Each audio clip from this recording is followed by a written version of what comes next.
अगर आपका भी एसएससी जीडी 4 में इस तरीके से पेंडिंग दिख रहा है, यानी ऊपर भी पेंडिंग और नीचे भी पेंडिंग, तो आप एसएससी जीडी का एग्जाम नहीं दे पाओगे, क्योंकि आपका एडमिट कार्ड ही नहीं आएगा। और अगर इस यहाँ पे पेंडिंग नहीं दिख रहा तो आप एक बार बैक जाओगे तो वहां पे आपको ये दो एप्लीकेशन दिखेगा, पहला में सक्सेसफुल दिखेगा और नीचे वाला में पेंडिंग दिखेगा। तो जैसे कि मेरा दिख रहा है, तो मैं आपको स्टेप बाय स्टेप बताऊंगा कि हाँ ये क्यों हो रहा है, जो कि मेरा खुद का है ये क्यों हुआ और ये ठीक किस तरीके से होगा। और आपको घबराने की जरूरत नहीं है, क्योंकि मैं काफी ज्यादा इसके ऊपर रिसर्च किया हूँ, क्योंकि काफी ज्यादा लोगों का इस तरीके से प्रॉब्लम आ रहा है। तो मेरा भी आया, तो मैं अब मेरे जो सीनियर है उनसे ये डिस्कशन करने के बाद मैं ये वीडियो बना रहा हूँ, जिसमें आपका सारा डर खत्म कर दूंगा। तो चलिए बिना लेट किए हुए शुरू करते हैं। तो देखो, सबसे पहले आपके पास दो ऑप्शन है चेक करने का, जो कि मैं बेसिक से बताऊंगा। पहला है, आप प्ले स्टोर से एसएससी की ये वाली ऐप डाउनलोड कर लो। अगर ऐप डाउनलोड नहीं करना चाहते तो गूगल पे जाके सीधा सर्च करना एसएससी। तो आपको एसएससी सर्च करते के साथ आपको ये लिंक खुल जाएगा, जो पहला लिंक है इस पर आप क्लिक करना। और क्लिक करने के बाद आपका, यानी ये जो ऐप है और वो दोनों का प्रोसेस सेम ही मिलेगा, चाहे आप ऐप को पे ओपन करो या वेबसाइट ओपन करो। तो देखो, ओपन होने के बाद आपको एक नोटिस दे रहा हूँ कि जैसे देखो यहाँ पे आपको यहाँ हर एक चीज़ नोटिफिकेशन देखने को मिलेगा, यानी एसएससी द्वारा जो भी नोटिस आता है वो।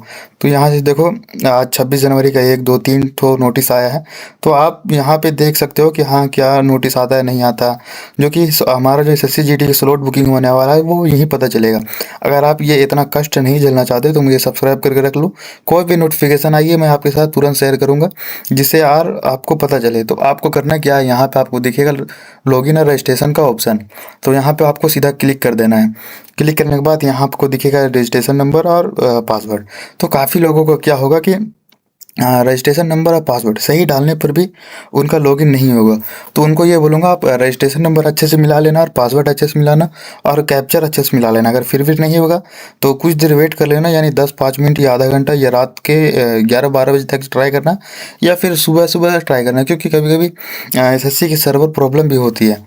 तो अगर फिर भी नहीं हुआ तो आप सीधा यहाँ फॉरगेट पासवर्ड पर क्लिक करना, और ये ऊपर जो get verify code on email और मोबाइल नंबर, तो इस पे आप करके कंफर्म करना। वहाँ पे आपको ओटीपी आएगा नंबर पे और ईमेल पे, और उसको डालने के बाद आपका फिर से पासवर्ड रीस्टार्ट हो जाएगा। फिर वहाँ से आप फिर से डाल के लॉगिन कर लेना। देखो, मैं अब अपना पासवर्ड और इससे लॉगिन करने वाला हूँ। तो मैंने अपना पासवर्ड और रजिस्ट्रेशन नंबर और कैप्चा डाल के लॉगिन कर लिया। तो देखो, यहाँ पे आपको अपना पूरा डिटेल दिखेगा, यानी यहाँ फ़ोन नंबर दिखेगा, फिर यहाँ आपका पूरा डिटेल दिखेगा। तो यहाँ पे आपको थोड़ा नीचे आना है। नीचे आने के बाद आपको यहाँ माई एप्लीकेशन पे दिखेगा, और जो ऐप से जा रहे हैं तो वहाँ पे आपको नीचे वाले कॉलम में आपको डैशबोर्ड का ऑप्शन आएगा। तो डैशबोर्ड में जाने के बाद आपको ये दिख जाएगा।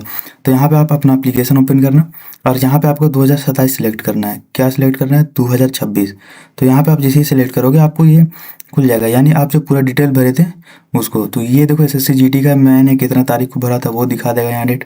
तो आपको यहाँ पे एप्लीकेशन डिटेल में जाना है। तो यहाँ पर जैसे ही जाओगे आपको ये मिलेगा फिर से। तो आपको फिर से 2026 सेलेक्ट करना है। तो 2026 सेलेक्ट करने के बाद आपको यहाँ इस तरीके से आएगा।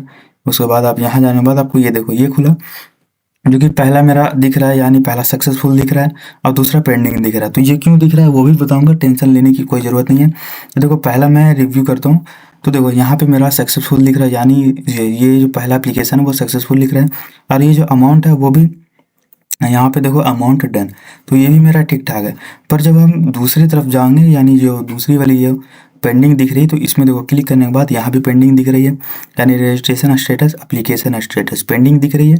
और यहाँ नीचे जाने के बाद पेमेंट भी पेंडिंग दिख रहा है। तो ऐसा क्यों? यानी एक जगह सही दिख रहा है और एक जगह रॉन्ग दिख रहा है। तो ये देखो, हाँ, मेरा खुद का है तो मैं ये लाइव दिखा रहा हूँ।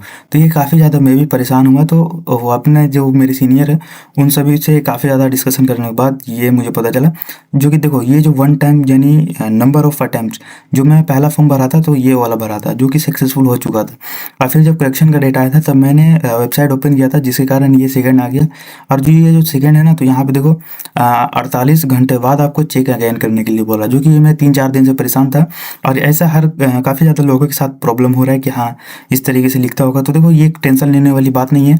अगर आपका पहला वाला ये वाला जो फॉर्म है, पहला ये अगर सक्सेसफुल लिख रहा है तो फिर ये डज नॉट मैटर कि आपका पेंडिंग दिख रहा है, क्योंकि ये ऑटोमेटिक हट जाएगा, यानी इसमें आपका ये सक्सेसफुल दिखना चाहिए। ये जो पेंडिंग दिख रहा है तो घबराइए मत, ये अपने आप हट जाएगा। अगर यहाँ पे भी आपको पेंडिंग कुछ दिखता है, यानी पहला वाला जब आप शुरू में फॉर्म भरे थे, अगर वहाँ पे अगर पेंडिंग दिखता है तो आपका दिक्कत हो सकता है, यानी आपका रिजेक्ट हो सकता है, लेकिन यहाँ पे देखो मेरा पूरा सक्सेसफुल है, तो मुझे कोई चीज़ का डर नहीं है। बाकी यहाँ बात रही तो देखो यहाँ पे पेंडिंग दिख रहा है, तो ये तो आप सभी को क्लियर हो गया कि हाँ पहला सक्सेसफुल दिखना चाहिए, जो दूसरा है वो पेंडिंग दिख रहा है, तो कोई दिक्कत नहीं है, वो अपने आप हट जाएगा। तो आप फिर से अच्छे से स्टेप बाय स्टेप देख लेना और समझ लेना। यहाँ 48 घंटा लिख रहा है तो ये हट जाएगा। मैं बार बार दोहरा रहा हूँ इसीलिए कि आप सभी को समझ में आए। तो आप लोग घबराना नहीं, ये पूरा प्रोसेस है, तो आप अपना सारा चीज़ करके चेक कर लेना इसी तरीके से। और इसको आप जो यहाँ प्रिंट होता है ना, इसको प्रिंट निकाल के रखिए, जो कि ये आपका काम आएगा। और जो आपका कुछ गलत हुआ होगा, जैसे फॉर्म में आपने अपना यूज़र नेम या कुछ भी गलत डाल दिया होगा, तो उसको आप सुधरवा लीजिए। ये सॉरी अब तो सुधरेगा नहीं, वो आप वैसे ही छोड़ दीजिए। यानी अगर ज़्यादा कुछ गलती हो गया, जैसे आपका रोंग है, तो आपका मेडिकल में छट देगा, फिर अगले साल का टारगेट लेके चलना, क्योंकि आपका मेडिकल में छट जाएगा। लेकिन आपको एग्ज़ाम देना है, एग्ज़ाम से आपका नहीं निकला या निकला तो एक्सपीरियंस होगा। आप फिजिकल हर एक चीज़ अटेंड करना। तो ये तो आप प्रोसेस समझ गए होंगे कि अगर पहला सक्सेसफुल है और दूसरा पेंडिंग है तो दिक्कत नहीं है, अगर दोनों पेंडिंग है तो आपको दिक्कत है। और आप लास्ट में अपना ज़रूर बताना कि आपका कौन सा पेंडिंग है, यानी फर्स्ट वाला या सेकंड वाला। तो काफ़ी ज़्यादा लोगों का इस तरीके से कमेंट आ रहा है, जिसके कारण मैं ये वीडियो बनाया हूँ, और आप लोग ज़रूर बताना। और कोई भी दिक्कत हो तो आप मुझे टेलीग्राम पर मैसेज कर सकते हैं, नहीं तो फिर डायरेक्ट इंस्टा पर मैसेज करो, सही रहेगा। और कुछ भी दिक्कत हो तो यहाँ भी आप कमेंट करके पूछ सकते हैं। और मैंने पूरा हैंड नोट्स अपने टेलीग्राम पर डाल रखा है, आप मेरे प्रोफाइल में जाकर बायो में लिंक है टेलीग्राम कर, वहाँ से जाके आप पूरा हैंड नोट्स ले सकते हैं और वहाँ से अच्छे से रिविजन करना। और बाकी मैथ और बाकी कोई भी सब्जेक्ट में दिक्कत हो तो आप मेरे प्रोफाइल में जाकर देख सकते हैं।